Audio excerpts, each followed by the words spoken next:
L'accueil des populations qui fuient la guerre en Ukraine tranche avec les conditions imposées aux autres demandeurs d'asile qui arrivent en France. Nous avons pris soin, avec les ministres, à la demande du président de la République, d'écrire ce matin à tous les maires de France, à tous les élus de la République qui souhaitaient spontanément aider à l'accueil de ces personnes déplacées pour mettre en place un dispositif dès aujourd'hui d'accueil. Cette plateforme, elle s'appelle Je m'engage pour l'Ukraine. Elle est disponible sur l'URL parrainage.réfugiés.info et c'est un système de parrainage de réfugiés. Plusieurs associations saluent cet accueil, mais dénoncent une différence de traitement entre exilés ukrainiens et non-ukrainiens. À Calais, où 1500 exilés survivent dans des campements insalubres, l'association L'Auberge des Migrants dénonce une logique raciste et réfléchit à déposer plainte pour discrimination. 137 Ukrainiens sont arrivés ici ces derniers jours dans l'espoir de monter dans un ferry en direction de l'Angleterre. Les familles qui n'ont pas les moyens de loger à l'hôtel ont pu trouver refuge dans un centre d'hébergement mis à disposition par la mairie. Un accueil sur mesure organisé à la hâte par Natacha Bouchard, maire de Calais. Quand on les rencontre, d'abord on a mis à disposition des traducteurs en mairie. On est là à gérer en fait au jour le jour en fonction des arrivées au port et au tunnel l'accès, mais ce qu'on veut surtout c'est que les gens soient pris en charge, qu'ils ne se sentent pas doublement, triplement pénalisés, ils sont suffisamment touchés. J'ai rencontré les deux premières familles dans mon bureau. Elles étaient fatiguées, épuisées, en larmes. Et donc ça nous met en situation de se dire que chacune de ces familles en fait subit la même chose. Cet accueil humain et médiatique intervient alors que la municipalité a renouvelé pour la 21e fois son arrêté interdisant la distribution d'eau dans plusieurs secteurs de la ville. Partout à Calais, des rochers et des amendes viennent entraver l'aide des solidaires. Alors à l'Auberge des Migrants, cet accueil à deux vitesses ne passe pas. Une fois qu'ils sont arrivés à la ville, ils ont été directement orientés. On va dire, il y a eu un suivi de ces personnes-là. Elles n'ont pas été complètement laissées à l'abandon en descendant du train.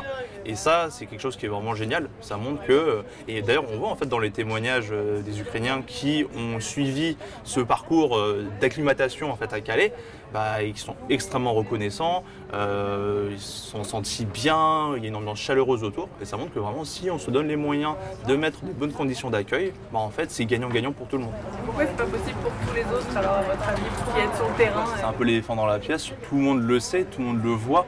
Et d'ailleurs, c'est pour ça qu'on a fait ce communiqué de presse. C'est pour ça, notamment avec l'Auberge des Migrants, on est en train, toujours en période d'observation, mais on n'éloigne pas l'option de porter plainte en fait contre la mairie de Calais et aussi l'État français.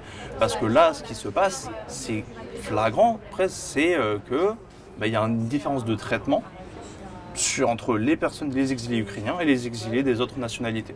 Après, là, la question, c'est comment l'arbitrage a été fait, en fait, pour que ce dispositif soit mis en place pour les Ukrainiens et qu'ils ne peuvent pas être mis en place pour le reste. Donc après, c'est là où on peut commencer à discuter, à réfléchir. Évidemment, Natacha Bouchard, quand elle nous dit que non mais voilà, les Ukrainiens ont des papiers et les autres n'ont pas de papiers, les Ukrainiens ont des passeports ukrainiens, les Afghans ont des passeports afghans. Les deux ont des papiers en fait. Les deux, Ukraine et Afghanistan, si on prend ça comme exemple, sont en dehors de l'espace Schengen. Donc au bout d'un moment, comment on fait l'arbitrage ? Qui s'occupe de dire ceux-là sont des bons réfugiés, ceux-là sont des mauvais réfugiés. Voilà, on sait bien, derrière ça, il y a évidemment des préjugés racistes, toutes ces choses-là qui font qu'on peut faire un effort pour certains et complètement délaisser les autres, voire complètement les déshumaniser. C'est un processus qui est clandestine en fait. Les personnes ne sont plus des exilés, des réfugiés, des migrants, non, ça devient des clandestins. Et ça passe évidemment par le vocabulaire, dans la façon dont on les traite médiatiquement, et aussi par rapport aux conditions d'accueil qu'on met en place pour assurer leur accueil. Je ne peux pas entrer dans le discours des associations qui sont entre guillemets ce qu'on appelle des no-borders en clair. Et qui ne conseillent pas les migrants eux-mêmes à devoir être accompagnés par les services de l'État. Mais de façon humanitaire, je fais beaucoup plus qu'ils peuvent en faire et qu'ils en ont peut-être fait dans une journée.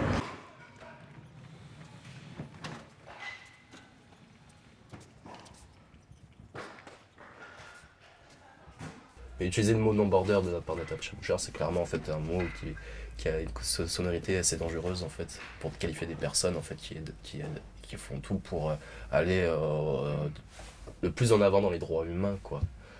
Et c'est choquant, c'est clairement choquant de voir la situation, de la voir tous les jours. Et après de limite se faire insulter, je le prends clairement comme une insulte en fait de Natacha Bouchard, d'une menteuse qui est à la depuis très longtemps et qui se rend toujours pas compte en fait, qui classifie les gens en différentes castes. Donc concrètement, quelqu'un qui est aujourd'hui à la rue sur l'un des campements de Calais, est-ce qu'il peut s'adresser auprès de vous pour éventuellement avoir un hébergement dans cette auberge? Ce sont les services de l'État qui le décident. Il faut bien comprendre ça. C'est pas le maire de Calais. Ils peuvent être hébergés, pas forcément à Calais.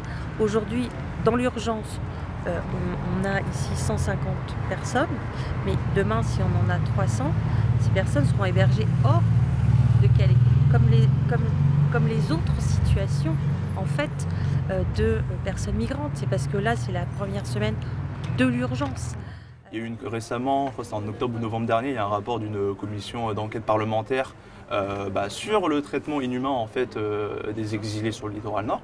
Et voilà, enfin, l'article était complètement incendiaire parce que ça montrait que les conditions sont déplorables.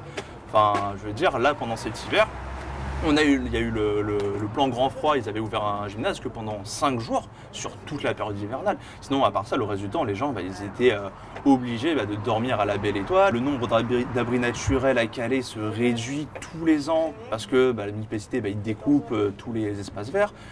Les tentes des exilés sont saisies le matin, ils sont harcelés constamment.